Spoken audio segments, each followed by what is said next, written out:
لو أنزلنا هذا القرآن على جبل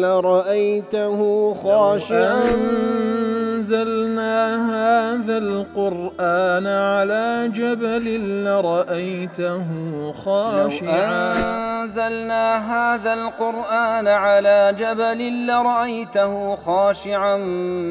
متصدعا من خشية وتلك الأمثال نضربها للناس لعلهم يتفكرون.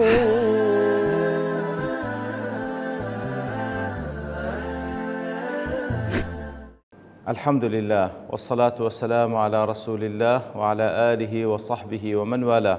السلام عليكم ورحمة الله. مرزان خوش حالم لواني حفصتنا وتتسال لواني كاي تفسير القرآن في رزبين وخزمتان وان بست رزامن دي رب العالمين وهي باذان مئوي آزي السودي لول بقرن. أعوذ بالله من الشيطان الرجيم. بسم الله الرحمن الرحيم. تلك القرى نقص عليك من أنبائها ولقد جاءتهم رسلهم بالبينات فما كانوا ليؤمنوا بما كذبوا من قبل كذلك يطبع الله على قلوب الكافرين. بەڵێ خۆشەویستان لە دوای ئەوەی کە رب العالمین باسی چەند پێغەمبەرێک لە پێغەمبەرە بەڕێزەکان دەکا عەلەیهیم الصەلاة وەسەلام سەربردەیان لەگەڵ قەومەکانیان و هەروەها نەتیجە و عاقیبەتیان چی بەسەر هات. جا خوای گەورە دەفەرمێ تلك القرى نقص عليك من أنبائها. بەو شێوەیە ئەو ئاوەدانیانەی کە ڕابردوون خوای گەورە دەفەرمی ئەنبا و خەبەری گرنگی ئەوان لە بۆت باز دەکەین. ولقد جاءتهم رسلهم بالبينات بلام توكيد قسمي وبقد تحقيق پیغمبرانيان لبوان هاتن عليهم الصلاة والسلام پیغمبرانيان لوروانكرا ببينات بتندين بلغي روشن فما كانوا ليؤمنوا بما كذبوا من قبل إتر أوان إيمانيان نهنا بويكوا بيشوتر كفريان بيكربو بدرويان زانبو كذلك يطبع الله على قلوب الكافرين. بوشي رب العالمين مور لێدەدا لەسەر دڵی ئەوانەی کەوا کافرن. بەڵێ خۆشەویستان وەکو لە تەفسیری قاسمی دەڵێت تلك القرى أي المذكورة وهي قرى قوم نوح وعاد وثمود وقوم لوط وقوم شعيب. كواتا تلك القرى دەفەرمی ئاماژەیە بەو قەسەسانەی کەوا لەو سوورەتەدا لە چەند ئاەتێک پێشووتر خوای گەورە باسی کرد لە قەومی نوح، عاد، ثەمود، قومی لوط، قومی شعیب سەڵات و سەلامی خوای گەورە لە هەموو پێغەمبەرانی خوابی. نقص عليك من أنبائها. دیارە ئەنبا جەمعی نەبەئە، نەبە هەموو خەبەرێکی گرنگ پێگوترێن نەبە. ئیتر دەفەرمی خەبەرە گرنگەکانیان لە بۆت باز دەکەین مما يدل على مؤاخذتهم بذنوبهم. وكل قاسمي دڵێ مما يدل على مؤاخذتهم بذنوبهم. ئەو قەسەسانە هەواڵی ئەوان کاتێکە لە بۆت باز دەکەین ئەو هەواڵانەی کە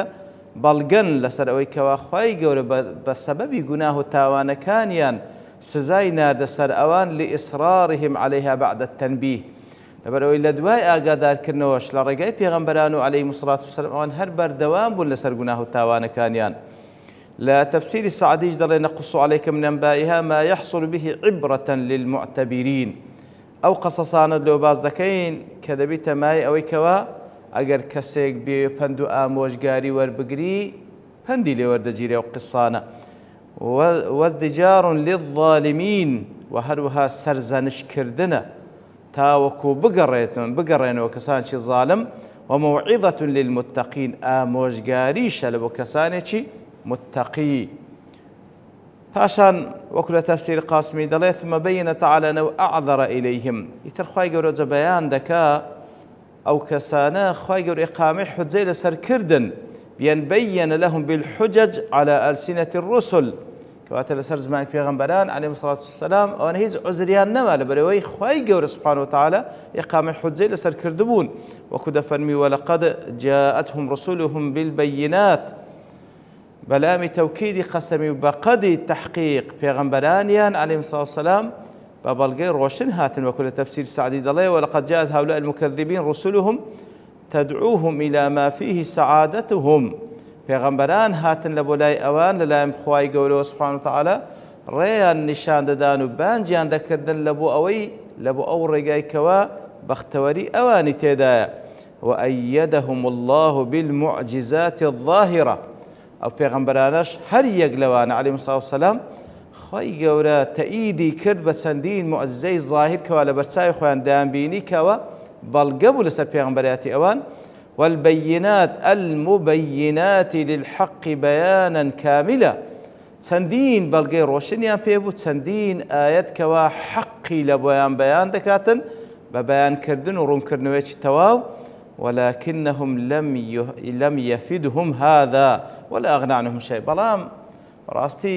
ئەوان کەلچیان لێوەرنەگرت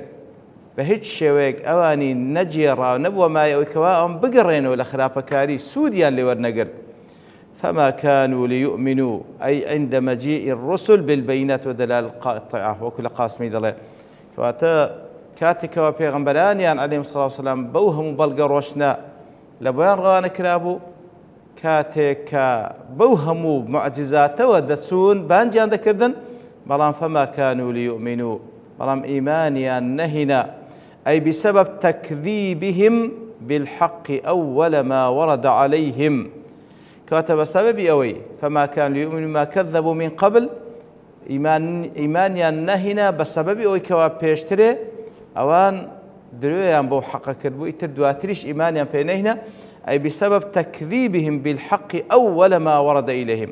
بسبب أوي كوا يكم زار كلبويان هاد لسرتا وأوان بدرويان زاني إذ تمرنوا على التكذيب إتر لراها لسر بدرو زانين فلم تفدهم الآيات لو تسندين آيات بلغة كلبويان ده لسر دست بيغمبرانيان عليهم الصلاة والسلام سوديان لورنقر واستوت عندهم الحالتان يترواي لها لا أوان بلغوا ببلغوا وكويتش لهاد وخواي يقول سبحانه وتعالى دفري وما يشعركم أنها إذا جاءت لا يؤمنون كواتا لدواي أوي كوا أوان داواي معجزاتش ده كان كمعجزاتش به أوان إيمان ناينا ونقلب أفئدتهم وأبصارهم كما لم يؤمنوا به أول مرة كواتا خواي يقول سورة الأنعام ده فرمي هل وكو يكم زار كلبوان هاد إيمانيان بين هنا إتر خواي يقول برياليان لسرد ذات كوا دلكانو تساوكانيان موري لسرد دريو هل دقريتو إيمان نايني وكل أضوال بيانش دفن فما كان ليؤمنوا بما كذبوا من قبل طلع في هذه الآية الكريمة أوجه من التفسير بس الشويك ليك درايته وبعضها يشهد له القرآن هنديك لو روانا هنديك لو توجهانا قرآن لآتي ترشاهدي لودة منها يقلون أن المعنى فما كان ليؤمنوا بما سبق في علم الله يوم أخذ الميثاق أنهم يكذبون به ولم يؤمنوا به كواتا فما كان ليؤمنوا بما كذبوا من قبل هذا وهالي ذات كواتا أوانا إيمان ناينا بوي كوا لبرو خواي جور لسابق علمي خوي لو روجي كوا وإذ أخذ ربكم بني آدم من ظهورهم وكلو آتي سورة الأعراف تيجيني بإذن خواي جورا خواي جورا كهمان لبشتي باب من آدم بوين عهد بيماني لورقرتين خوي بيناساندين إتر دفرمي هندق لساب بابن هندق لو كسان لسابق علمي خواي جورا هي لو روجدا أوانا إيماني بينان كواتا لسابقا كيشتعمل لبشتي باب من بوين خواي جورا علمي بيها كوا لو كاتي عهد بيمان لهم ما ورقرتي هندق لوانا لو كاتي لا خواي جورا سبحانه وتعالى زانتي أوانا إيمان ناينا لاستحالة التغير فيما سبق به العلم الأزلي كواتا أوي كخواي جورش علمي أزلي بيه لسرتادا هرزانيتي أو علمش ناقوري ويروى هذا عن أبي بن كعب وأنس واختاره ابن جرير أبي كعب وأنس دجرنو أو رأيانها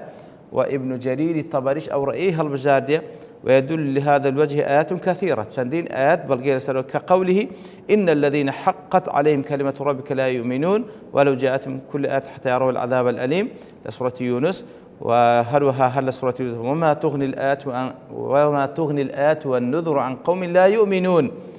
كتر أوانا بلغنا سر أوانا لعلمي خوايجور سابقا علم خوايجوره بكوانا هر إيمان ناين إتر أو علمش جوران كاري بسردانا كوات أوانا فما كان ليؤمن ما كذب من قبل أو هان ليك دايتو أو رأيه لرأي شديك يا أخو ليك دانويش كأن معنى لأنهم لو ردوا إلى الدنيا مرة لكفروا أيضا فما كان ليؤمنوا في الرد إلى الدنيا بما كذبوا به من قبل أي في المرة الأولى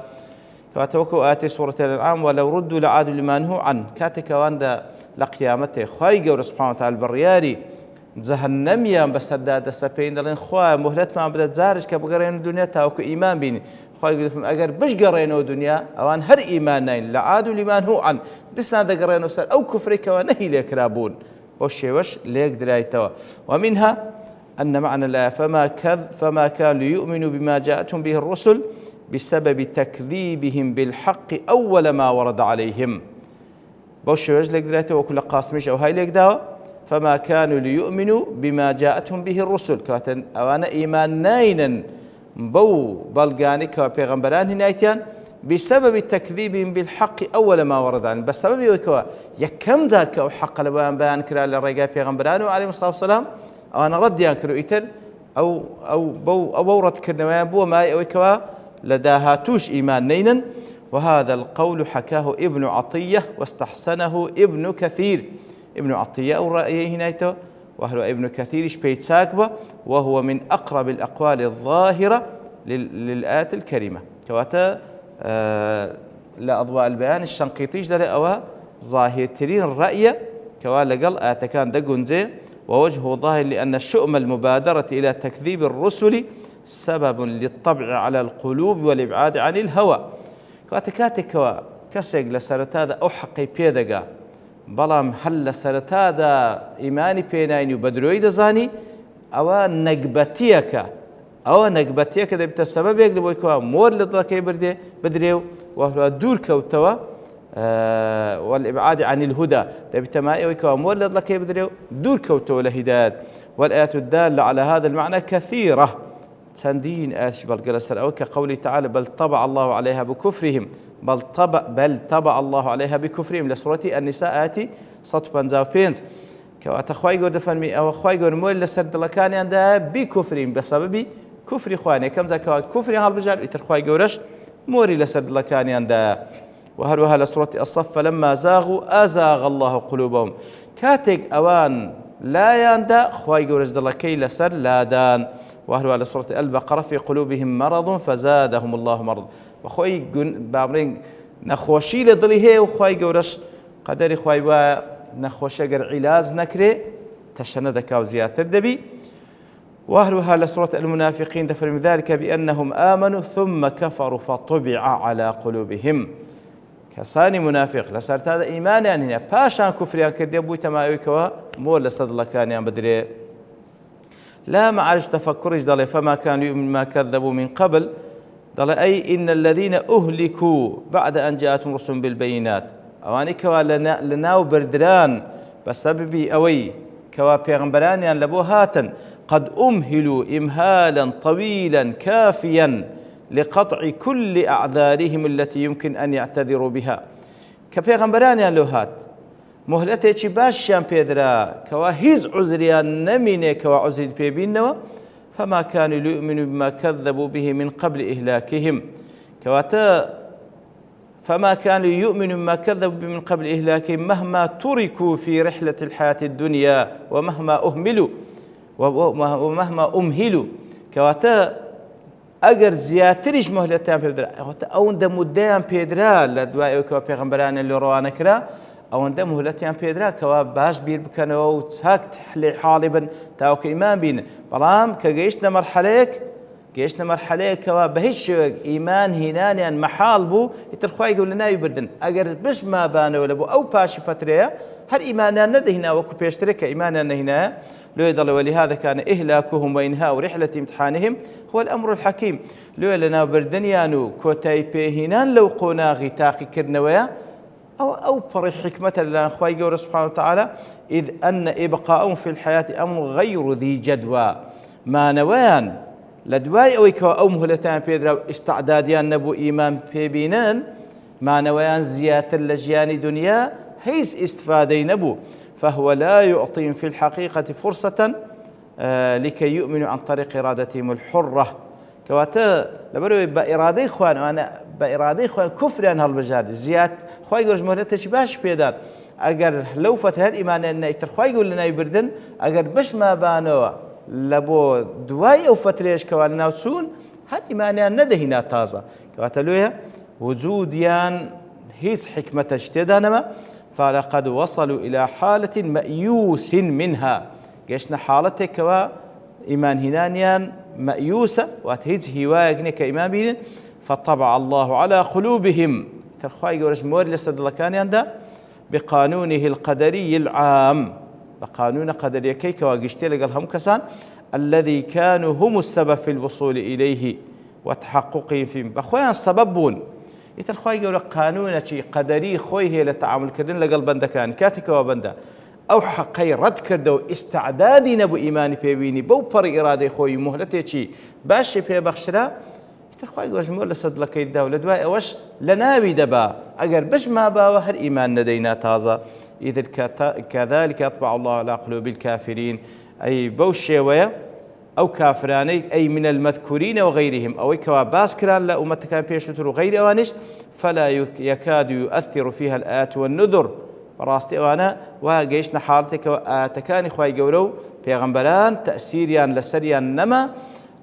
لما علم أنهم يختارون الثبات على كل برو خواي جور دزاني وانا تازة هر أوي هالدبجان كوا ثابت من لسر كفر يتر خواي جور سبحانه وتعالى بوشي وتعامل قلبا دكاني دكاتن وصلى الله وسلم على نبينا محمد وعلى آله وصحبه أجمعين وآخر دعوانا الحمد لله رب العالمين. لو أنزلنا هذا القرآن على جبل لرأيته خاشعا أنزلنا هذا القرآن على جبل لرأيته خاشعا أنزلنا هذا القرآن على جبل لرأيته خاشعا متصدعا من خشية الله. وتلك الأمثال نضربها للناس لعلهم يتفكرون.